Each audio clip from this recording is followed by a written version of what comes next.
Kwekwe, Tanse, Ulukut. Good morning et bonjour. I would first like to begin by acknowledging that I'm joining you today from the traditional territory of the Algonquin and Anishinaabe people. I'm joined here today, as like last week, with Chief Medical Officer of Indigenous Services, Tom Wong, and Associate Deputy Minister, Valerie Gideon. Alors que le beau temps approche, ce qui signifie davantage de personnes qui passent du temps dehors, un petit rappel qu'il faut continuer de suivre les mesures de santé publique afin de garder nos êtres chers, nos communautés et nous-mêmes en sécurité. C'est donc limiter nos interactions en personne avec des individus de l'extérieur, à l'extérieur de votre ménage, d'éviter les endroits bondés, évidemment, de porter un masque et de vous laver les mains fréquemment. As of May 25th, in First Nations communities on reserve, we are aware of 741 active cases, flat from last week, which brings us to a total of 29,195 confirmed positive COVID-19 cases. There are 28,121 recovered cases and, tragically, 333 deaths. This mortality rate is less, however, than two-thirds of the non-Indigenous population. I'm encouraged to see the overall number of cases dropping as the vaccination rates increase. However, the pandemic is not yet behind us. I want to again congratulate all Indigenous leaders, healthcare workers, and communities who have taken part in the vaccination effort and played such crucial roles in making those more positive numbers a reality. We're doing much better now than at other points during this crisis, and in order to keep this momentum, we must remain vigilant. We must get the vaccination rates for first doses even higher and get a second dose of vaccine to everyone who wants one. En date du 25 mai, nous savons que la vaccination est entamée dans 687 communautés autochtones. Un total de 459 380 doses ont été administrées, desquelles 138 sont des deuxièmes doses. Nous avons donc franchi une étape importante alors qu'un peu plus de la moitié de la population canadienne au total a désormais reçu au moins une dose de vaccin. And in Indigenous communities, we've now reached 75% of the adult population with one dose. Now on to the serious situation in Manitoba, which is very concerning. The province has the highest rate of new COVID infections in the country. This is putting a significant strain on the healthcare resources. Officials are encouraging everyone to stay home as much as possible to limit potential exposure to the virus and to get vaccinated. This past Friday, Dr. Marc Anderson, who heads the Manitoba First Nations pandemic response team, announced that Indigenous peoples could start booking their second vaccination doses this week. And those vaccinations will go a long way towards keeping individuals and communities protected. And in northern Manitoba, the Canadian Armed Forces are helping with the vaccination effort in partnership with First Nations leadership. Operation Vector has been underway since March 22nd. CAF members are currently supporting vaccination clinics in 11 communities within the province. CAF members are also being deployed in Ontario. Following a request from the provincial government, Canadian Forces Rangers will assist in Attawapiskat First Nation with COVID-19 response efforts. Support also continues in Lac Seul First Nation, Moose Cree First Nation, as well as Niskandiga First Nation. In British Columbia, everyone 12 years old and older, can now register to be vaccinated. This gives a chance for First Nations youth who live off reserve to be vaccinated, as well as youth in First Nations communities who were not eligible when the many clinics across the province were held. Also in the West, we're seeing incredible leadership by Indigenous peoples in Alberta to vaccinate members of their community and beyond by reaching out to newcomers, refugees, migrant workers, and people who are experiencing homelessness. A coalition of organizations, including the Aboriginal Friendship Centre of Calgary, Siksika Health Services, Okaki, and Seven Brothers Circles have worked together to run a clinic providing vaccines to Indigenous youth and other target groups. Elders Reg Croshu and Rose Croshu gave the clinic a Blackfoot name, Aitsi Kunankyu. I hope I got that right. This means a place where you take your body and mind to make it healthy. The clinic will be running until mid-June. In Yukon, the government announced an important milestone last week. The vaccination rate for the first dose has reached 76%. This is a great accomplishment, and officials are still hard at work. Soon, they will expand vaccine eligibility to youth from ages 12 to 17. Assurer la santé et le bien-être des peuples autochtones demeurent une priorité absolue pour notre gouvernement. Personne ne devrait avoir à s'inquiéter de l'endroit où il obtiendra son prochain repas, mais la pandémie continue d'accentuer les préoccupations liées à la sécurité alimentaire chez les peuples autochtones et les communautés. Aujourd'hui, il me fait plaisir de souligner certaines communautés qui ont reçu du soutien à travers le financement de 30 millions du Fonds de soutien aux communautés autochtones annoncé en décembre dernier dans le but d'améliorer l'accès à la nourriture saine et traditionnelle pour les familles autochtones. The National Association of Friendship Centers, among others, received $6 million in funding to provide support to urban Indigenous communities. And in addition to addressing basic food supply, Friendship Centers were able to fill gaps in culturally relevant programs and services, including in-person deliveries of food hampers, elder and family check-ins. Pauktutit Inuit Women of Canada received over $460,000 in funding and partnered with 7 urban Indigenous organizations to provide temporary food support to Inuit with food insecurity due to the pandemic. This support included food vouchers, which were distributed to Inuit women and their families living outside of Inuit Nunangat. Cowessess First Nation received close to $200,000 in funding to provide support for First Nations families in their community. Funding also went towards the delivery of food packages to assist community members to stay home and protect themselves from being exposed to COVID-19 by reducing unnecessary travel. The Métis Nation in British Columbia received $185,000 in funding to provide support to those in need with food hampers, grocery gift cards, and grocery delivery services. Lastly, I do want to give a quick update on long-term drinking water advisories in First Nations communities on reserve. Congratulations to Chief Nelson Ganay of Sapatawiak Cree Nation in Manitoba on completing the construction of their new water treatment plant and lifting the long-term drinking water advisory lift, which had been in effect since July of last year. Indigenous Services Canada supported this project, which provides clean water to 251 homes and 11 community buildings with an investment of $14.2 million. And with this lift, 107 long-term drinking water advisories have been lifted since November of 2015. There's still a lot of work to do to lift the remaining 52 long-term water advisories that remain that affect 33 First Nations.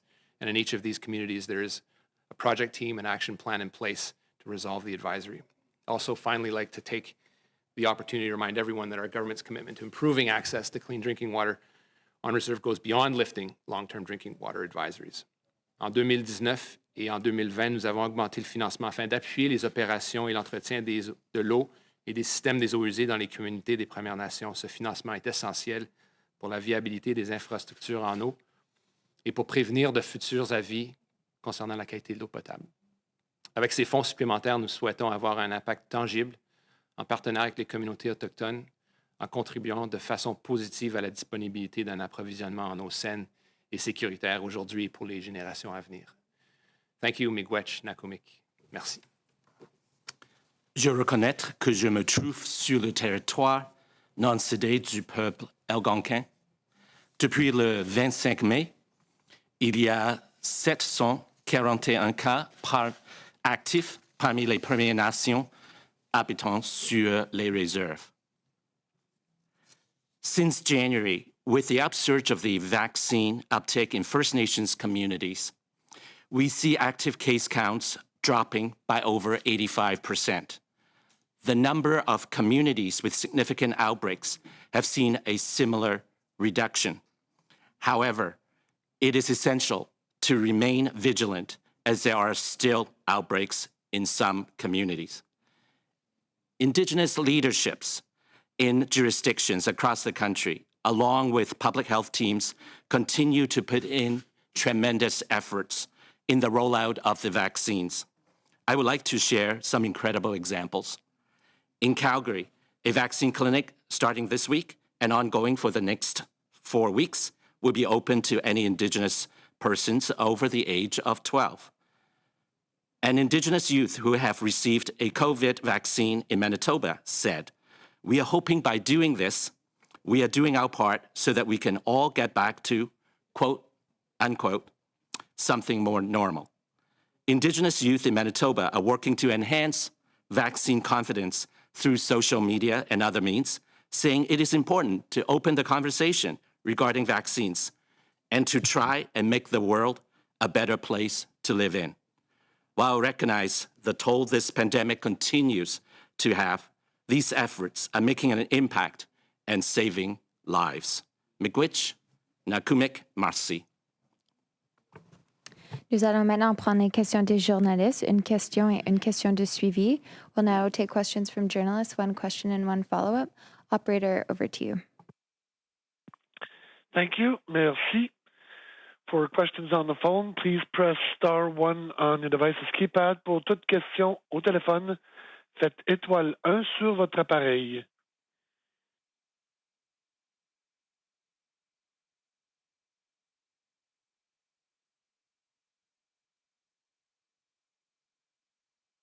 Once again, please press *1 on your device's keypad for questions.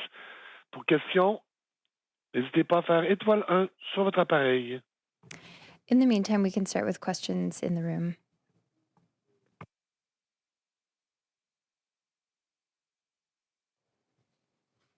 Good morning, Olivia Stefanovic, CBC News. Sorry. I have a question about the upcoming Auditor General's report looking at Indigenous Services Canada's response to the COVID-19 pandemic in Indigenous communities. I'm wondering if each of you can share what you think has been perhaps the most successful part of your response and what you think can be better. Yeah, I'm going to quickly give this over to Dr. Gideon because we were talking about this directly just right before the press conference, and Dr. Gideon went through the H1N1 response, and so there's some longer term comparables to juxtapose. Obviously, COVID has hit multiple times harder and exponentially across Canada and across the world. So it is a difficult comparator, but I think it's important to realize where we came from, and where we headed. I'm very proud of the work that Indigenous Services Canada has done, not only to respond quickly with the resources we had, acknowledging what we didn't have, but also being able to be critical of each other and to respond quickly. I think most of us wake up every morning trying to figure out how we can get faster and beat a virus that moves faster than government. And so that's been our thinking every step of the way, and we hold each other to account more than perhaps external folks might. But any report from the auditor is welcome insofar as it allows us to move forward and to fix things that weren't right. So I'm going to have more to comment about the detail in the report later on today, Olivia. But I think Valerie can give some initial reflections on our thoughts with respect to the response and the timing of that. Absolutely. I think going through an audit in the middle of first and second wave and third wave of a pandemic was very interesting exercise, and we're very grateful for the assessment that will be released later this afternoon. I think what was important at the beginning of the first wave is to recognize the context of this particular pandemic in terms of the global shortages of PPE and ensure that the department had the flexibility it needed to urgently respond to requests and not let sort of jurisdiction really dictate where PPE was needed, and ensure that we were able to respond through essentially a hybrid model. So we had access to a stockpile that the department had compiled. We also had access to the National Emergency Stockpile System, which is managed by the Public Health Agency of Canada. But we also funded Indigenous partners and organizations to themselves supply PPE for individuals, family members, their own workers. And I think that hybrid model was very successful in ensuring that there were multiple strategies for acquiring and maintaining an ongoing supply of PPE. I would say in terms of lessons learned, we quickly started to put in place an online system, not working from what we would typically do through sort of manual entry points or spreadsheets because of the incredible volume of PPE that we were looking at with the context of this pandemic, which was much larger than what we've experienced in the past. That system is now fully operational, and I think it shows the importance of working with partners in order to be able to quickly mobilize and put in place the tools that are required in the context of this particular pandemic. And then I would just say, I think it's important to work in that partnership model to ensure that there is an optimum level of PPE that is available, and including Indigenous partners in that conversation, in addition to federal, provincial, and territorial governments. And just to clarify before my follow-up, you mentioned in your opening remarks that 75% of the Indigenous community, or is it Indigenous adults who have received their first dose? Adults. Yeah, it's obviously with the new certification of Pfizer for ages 12 and older. It's we're deploying that into communities, and the new logistical ease with the deployment of Pfizer will make that a lot more accessible. But to be 100% clear, it's Indigenous adults. Okay, is that ahead of schedule? And I'm wondering if you can give us a sense of perhaps what the new normal will look like for these communities, or what returning to normal will look like. Yeah, I had a schedule. I think everyone wanted everyone vaccinated yesterday, so that's the speed at which we're trying to get at, and not everyone's vaccinated yet. What we do see is Indigenous communities ahead of the curve compared to non-Indigenous people in Canada, and so what we can get a sense of is where spread is occurring, how that is affecting the spread rate, but also where the most vulnerable pockets are. And I think we see a lot of our presumptions confirming themselves, which is vulnerable people are getting affected. The people that are getting COVID tend to be younger, and it just goes to the point that people that aren't vaccinated are still very much at risk. So that perhaps affects decisions that need to be made by communities, obviously, with respect to schooling and the supports that we need to provide them should they decide to keep their children home, and to properly encircle those that aren't vulnerable. So we have we don't know what the new normal is. I don't think anyone in the world does, but we do have a high coverage in Indigenous communities with some pockets that we need to keep concentrating on, as well as a good chunk of second doses getting out there, which is very, very important. So we're not there yet, but we do know that we will need evergreen strategies to have reliable sources of vaccines as people take that decision to get vaccinated and to be there for them. So in my mind, we'll have to be more nimble in how we react to what I call sort of brush fires popping up here and there, which are reflective of a yet to be vaccinated population that is still very much vulnerable. So the answer is really, the short answer, Olivia, is I don't know. Thank you. Go ahead. Minister Stephanie Taylor with the Canadian Press. When do you, given like provinces like Manitoba are opening up their second shots to Indigenous residents, when do you expect Indigenous adults in this country, either living on reserve or off reserve, to be fully vaccinated with both doses? Like, what's the time frame you're working for now?